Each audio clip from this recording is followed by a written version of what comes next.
So hey guys, this is me Vikram Sharma signing in back again on my channel day by day on YouTube. दोस्तों स्वागत है आपका एक बार फिर से एक नया दिन और नई शुरुआत। भाई मैं यार परेशान हो गया हूँ। Tax tax tax. भाई हम मिडिल क्लास सीधा सीधा टीसीएस और टीडीएस की ब्रैकेट में आते हैं और हम 30% हमारे पे टैक्स जो है चिपका दिया जाता है। और इसके अलावा practically on everything whatever you buy, from biscuit from pin to plane, आप जीएसटी पे कर रहे हो। जीएसटी आप पे कर रहे हो भाई 28% तक टैक्स पे कर रहे हो यार आप। भाई इसके अलावा प्रॉपर्टी खरीद लो, गाड़ियां खरीद लो, हर जगह सर्विस चार्ज, टैक्स, ये वो दुनिया भर का चल रहा है। पर क्या कभी आपने सोचा यार कि हम जो गाड़ी लेते हैं और उस गाड़ी में जो पेट्रोल डलवाते हैं यार, उस पर सरकार कितना टैक्स लेती है? क्यों बाहर की कंट्रीज में पेट्रोल जो है वो आधे रेट पे मिल रहा है और हमारे यहाँ पे जो है पेट्रोल वो 100 रुपये टच कर रहा है और डीजल जो है वो 90 रुपये में मिल रहा है दिल्ली में? तो भाई एक बड़ी छोटी सी कैलकुलेशन है, मैं आपको बताता हूँ। तो भाई वो कहने को तो बहुत छोटी सी है यार, पर जब ये आप छोटा सा झटका जब बड़ा धमाका करता है ना, तो आप देख के हैरान हो जाओगे यार। भाई पेट्रोल, हमारी जो पेट्रोलियम मिनिस्ट्री है उसने मई में ये फिगर लॉन्च किया था कि भाई फाइनेंशियल ईयर 24-25 में बड़ी बम्पर जो है वो पेट्रोल की और डीजल की कंजम्पशन होने वाली है। तो उन्होंने जो फिगर दिए आप सुन के हैरान हो जाओगे यार। पेट्रोल के जो रिलेशन में उन्होंने बोला कि भाई 9,40,000 बैरल्स पर डे की कंजम्पशन उन्होंने बताई है। 9,40,000 barrels of petrol per day to be consumed in India, और एक बैरल में 159 लीटर्स होते हैं। भाई इसका मतलब होगा कि 15 करोड़ लीटर आप जो है आप और हम मिलके पेट्रोल यूज करने वाले हैं पर डे पूरे देश भर में। और अगर इस पे सरकार अगर हमारे को 50% टैक्स, सरकार का टैक्सेशन इस पे 50% है, ये भी मैं आपको बता दूं। 50% टैक्स के हिसाब से अगर आप 100 रुपए का तेल डलवा रहे हो और 50 रुपए टैक्स पे कर रहे हो, तो भाई 750 करोड़ रुपए आप पर डे जो है वो सरकार को सीधा सीधा टैक्स दे रहे हैं हम और आप। समझ रहे हो? और अगर सालाना देखें तो भाई 2,75,000 रुपए का करोड़ का टैक्स हम पे कर रहे हैं। 2 लाख पौने 3 लाख करोड़ का tax simply on petrol consumption. अब आते हैं भाई डीजल गाड़ियों पे। डीजल के ट्रक्स चलते हैं, गाड़ियां चलती हैं, इतना कुछ चल रहा है। भाई सीधी सीधी बात है, 19 लाख बैरल पर डे की कंजम्पशन बताई गई है। 19 लाख बैरल पर डे की consumption, 30 crore litre per day का कंजम्पशन डीजल का। भाई 50% टैक्स के हिसाब से 1500 करोड़ का टैक्स जो है सरकार डेली बेसिस पे इस पे कमा रही है। और अगर साल की बात करें तो भाई ये पड़ता है 5.5 लाख करोड़, और दोनों का मिला दोगे आप तो 8.25 लाख करोड़ का total tax revenue on petrol and diesel per annum सरकार हमसे ले रही है। तो भाइयों आज का मुद्दा यही है कि यार क्यों सरकार जो है वो फ्यूल को, लिकर को, सिगरेट्स को जीएसटी के परव्यू में नहीं लेके आती? क्यों इसमें एक्साइज ड्यूटीज लग रही हैं? क्यों इसमें सेंट्रल सेल टैक्स लग रहा है? क्यों इसमें स्टेट टैक्स लग रहे हैं अलग अलग तरीके के? यार आज हम बात करेंगे सिर्फ और सिर्फ फ्यूल के ऊपर, क्योंकि फ्यूल एक ऐसी चीज है जो बहुत ज्यादा इंपैक्ट करती है हमारी ओवरऑल इकोनॉमी को यार। तो भाई सबसे पहले हम पकड़ लेते हैं कि यार पहले समझ लेते हैं कि जो तेल है वो उसकी from refinery, from the crude oil stage till the final petrol pump पे जो हम लोग तेल डलवाते हैं उसके तक पहुंचने तक उसके क्या क्या कॉस्ट कंपोनेंट्स है, उसमें कौन कितना कितना पैसा हमारी जेब से निकाल रहा है यार। तो भाइयों सबसे पहले बात करते हैं हम जो क्रूड ऑयल का जो प्रोक्योरमेंट होता है प्लस शिपिंग एंड इंश्योरेंस, यानी कि जो हम लोग बाहर से जो इंपोर्ट करते हैं क्रूड ऑयल, हमारे देश में तो इतना तेल निकलता नहीं है तो हम क्रूड ऑयल बाहर से मंगवाते हैं। तो भाई क्रूड ऑयल जो है वो 80 रुपए बैरल के हिसाब से अगर एवरेज कॉस्ट को पकड़े हम, तो भाई एक बैरल में 159 लीटर्स होते हैं यार। तो अगर हम 80 रुपए को अगर हम डॉलर रेट से मल्टीप्लाई करेंगे तो भाई ये अराउंड 7,600 रुपीज आता है। और अगर इसको हम 159 से डिवाइड कर लेंगे, ये 159 लीटर्स का रेट है, अगर हम इसको 159 से डिवाइड कर लेंगे तो भाई 43 रुपए लीटर की कॉस्ट आती है। तो सबसे पहला जो पॉइंट है, क्रूड ऑयल जो हमारे देश में लाने की जो कॉस्ट है वो 43 रुपए पर लीटर है। भाई अब तेल आ गया आपका, अब अगला प्रोसेस चालू होता है उसका रिफाइनिंग का। रिफाइनिंग का मतलब होता है from crude to petrol. Crude से उस पर कई प्रोसेसेस करके जो उसको पेट्रोल बनाया जाता है उस पर कितना खर्चा आता है? तो भाई मोटा मोटा जो है वो 2 से 3 रुपए लीटर की कॉस्ट होती है यार रिफाइनिंग प्रोसेस की। पॉइंट नंबर 3 जो इसका प्रोसेस नंबर 3 आता है, अब तेल बन गया आपका, अब उसकी फ्रेट और डिस्ट्रीब्यूशन जो आती है टू डिपोज, जो ऑयल डिपो, जो बड़े बड़े टैंकर के जो बड़े बड़े टैंकर्स लगे हुए देखे होंगे उन पे जो ये लोग सप्लाई करते हैं, वो आती है 50 पैसे से 1 रुपए लीटर की कॉस्टिंग आती है। अगला पॉइंट आता है भाई ऑयल की जो मार्केटिंग कंपनीज हैं और जो कंपनीज हैं उनका कॉस्ट ऑफ मार्जिन जो आता है उसको ले लेते हैं। तो भाई इसमें स्टोरेज आती है, इसमें ब्रांडिंग आता है, लॉजिस्टिक्स आता है, इसमें सप्लाई आता है, रिस्क आता है, इंश्योरेंस आता है, रिस्क को इंश्योर करने के लिए इंश्योरेंस आती है, और प्रॉफिट भी इसमें इंक्लूड करने के बाद जो मार्केटिंग कंपनीज हैं उनका जो लेके हम चलते हैं वो मोटा मोटा 3 से 5 रुपये लीटर का कॉस्ट आता है। For calculation point of view हम इसको 4 रुपये लीटर पकड़ेंगे।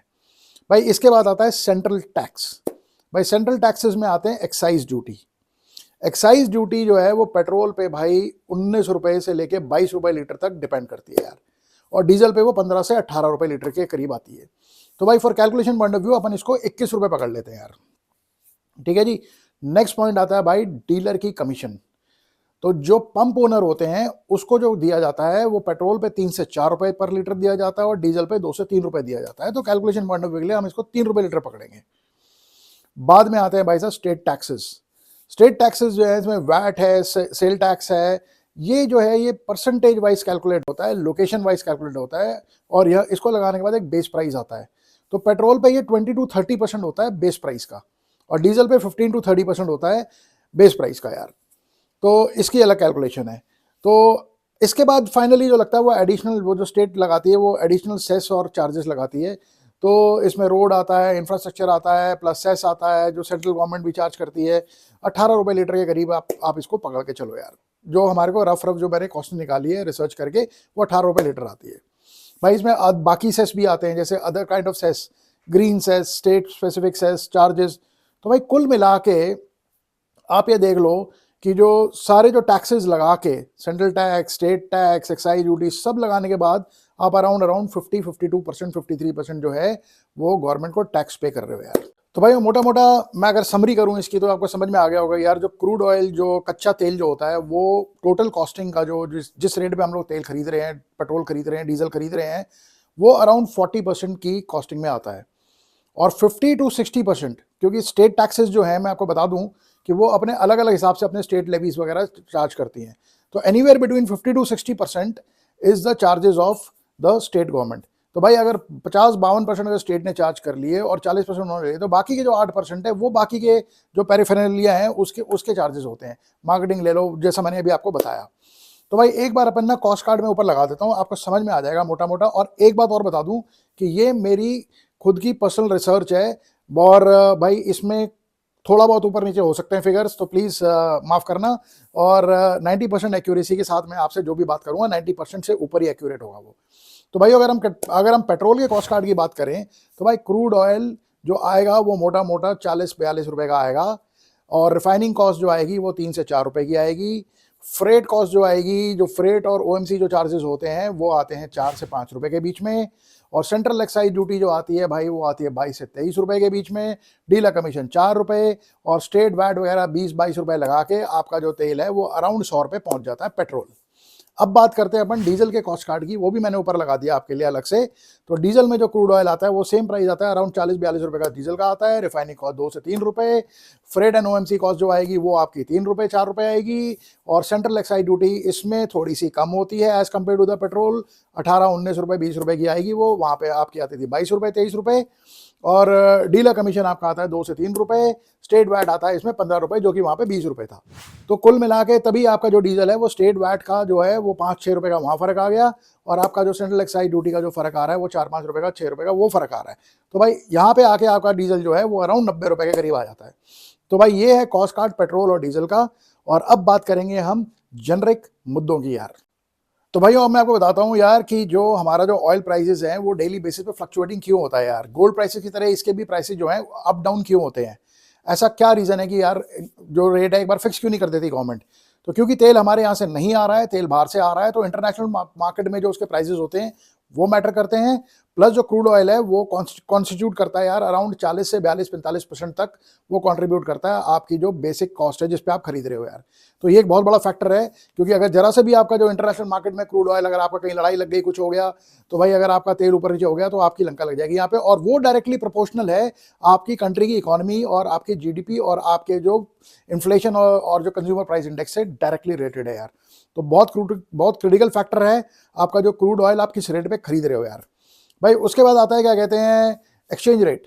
भाई जब रेट बढ़ेंगे और आपकी जो सारी चीज़ें होंगी, इकोनॉमी डाउन जाएगी, या आपकी जो क्या कहते हैं रुपए की वैल्यू गिरेगी, गोल्ड रिजर्व आप कहीं यूज़ कर रहे हो, समझ रहे हो आप, इन्फ्लेशन बढ़ रही है, तो भाई आपका जो है एक्सचेंज रेट जो है डॉलर टू रुपी या रुपी टू डॉलर जो आपका कन्वर्जन रेट है, अगर वो ऊपर नीचे हो रहा है तो भाई अगर वो आपका रुपया गिर रहा है तो आपका जो है क्रूड ऑयल भी महंगा मिलेगा आपको, क्योंकि आपको ज़्यादा पैसे क्रूड ऑयल खरीदने के लिए देने पड़ेंगे। तो दूसरा फैक्टर जो है वो फ्लक्चुएटिंग एक्सचेंज रेट, बहुत बड़ा मैटर है यार। भाई टैक्सेस, अब टैक्सेस क्या है, सेंट्रल गवर्नमेंट जो है वो तो अपने 18-20% लेके साइड में हो जाती है, पर जो स्टेट गवर्नमेंट्स हैं वो अलग अलग जगह से अपने अलग अलग टैक्स लगाती हैं यार।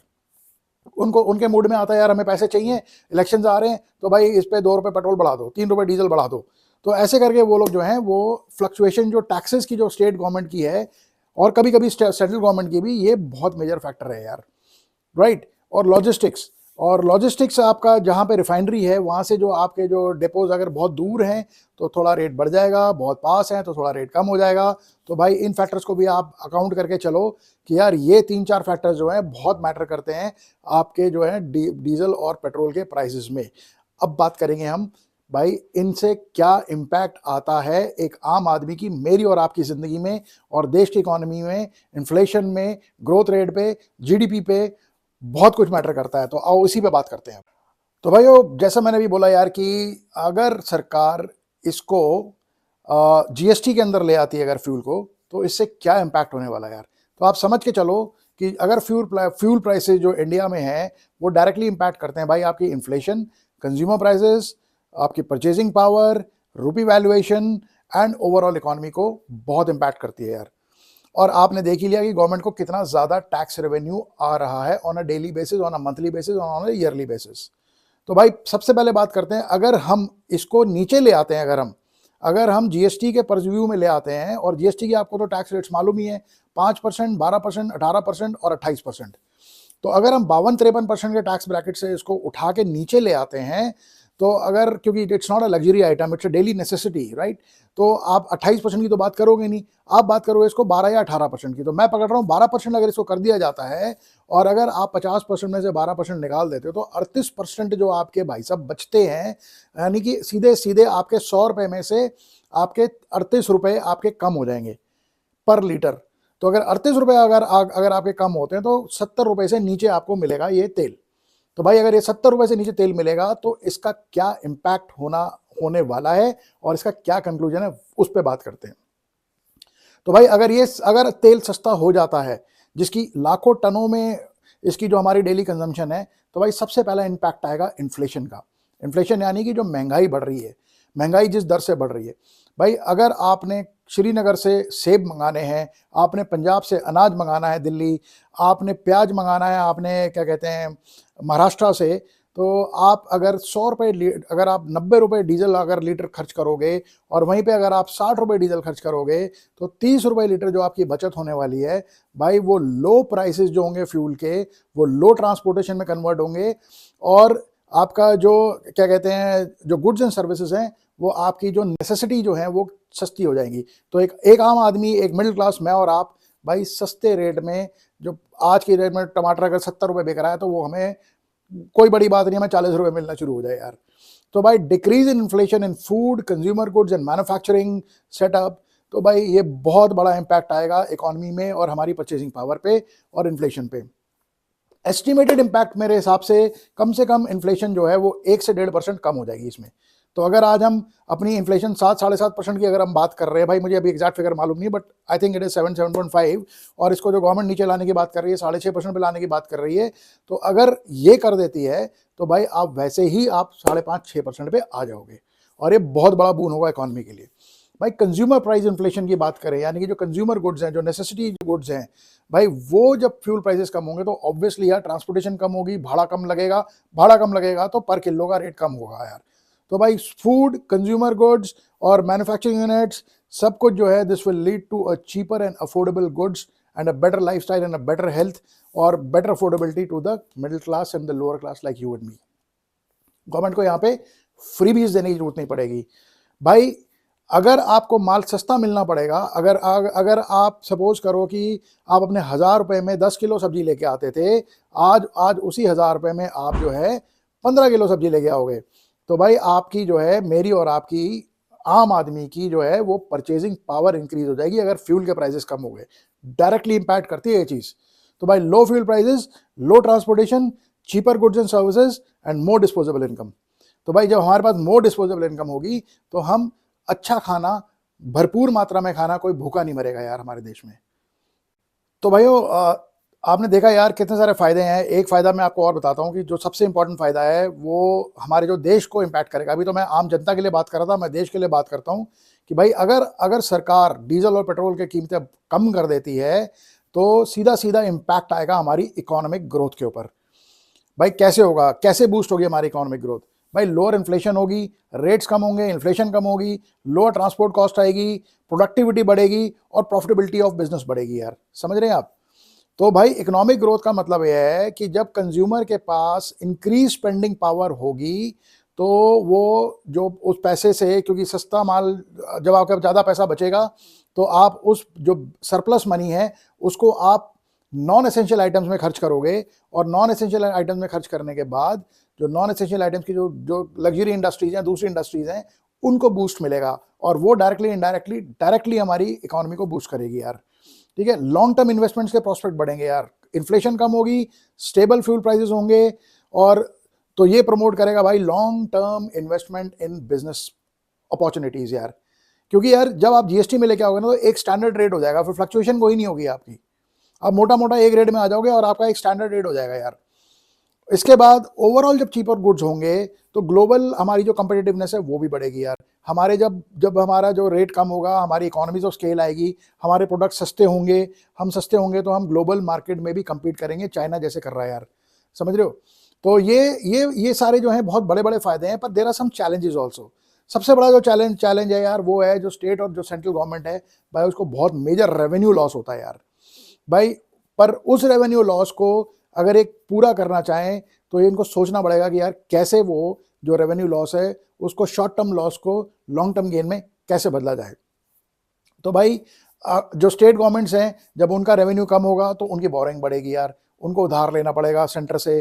तो स्टेट गवर्नमेंट्स, इसीलिए मैं आपको बताता हूँ यार, 2017 में ये जीएसटी का जो आया था, जुलाई में आया था, उस तब से इसकी बात चल रही है कि यार फ्यूल को जो है वो जीएसटी में लेके आया जाए। पर स्टेट गवर्नमेंट जो हैं, ये सेंटर ने प्रपोज किया था, पर स्टेट गवर्नमेंट जो है वो इसको अलाउ नहीं कर रही हैं।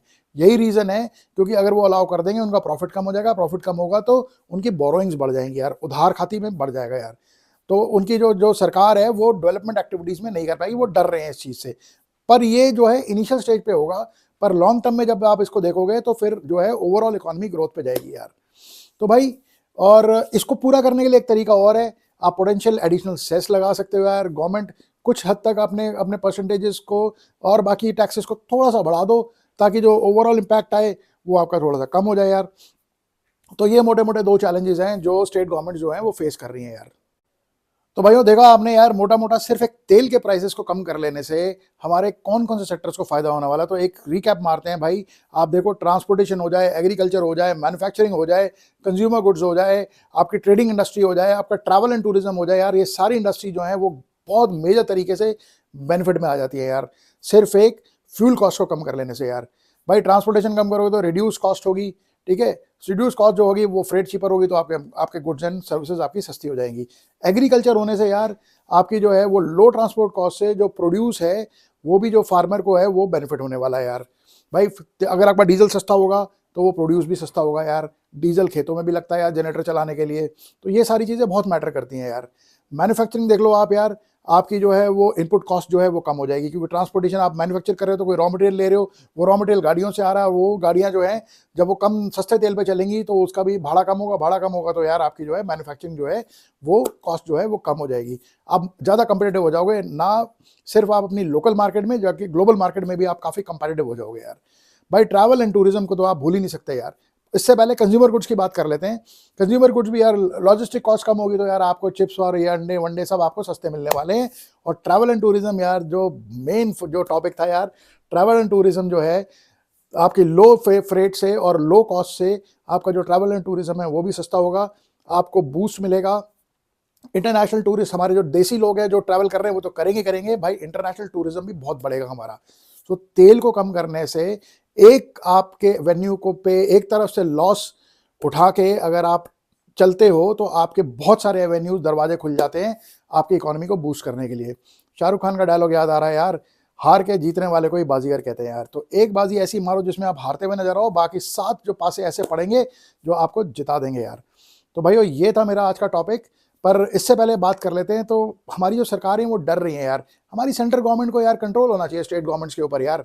उनको कन्विंस करो यार कि भाई लॉन्ग टर्म बेनिफिट को देखो, शॉर्ट टर्म बेनिफिट को मत देखो यार। तो भाइयों आज का टॉपिक आप मुझे बताना कैसा लगा, और अगला टॉपिक प्लीज़ कमेंट करके ज़रूर बताना यार कि कौन सा टॉपिक पे आप बात करना चाहोगे मेरे साथ। और मैं आपको प्रॉमिस करता हूँ कि इसी तरह के मैं आपको और बढ़िया बढ़िया टॉपिक जो है, इंटरेस्टिंग टॉपिक लेके आता रहूँ। तो please please please do like, share, comment and subscribe my channel. आप लोगों का सपोर्ट बहुत मिल रहा है। और अपने वीडियो को मैं अब यहीं ख़त्म करता हूँ with the promise to come back again with a new video tomorrow again. Adios amigos, my friends. Bye bye.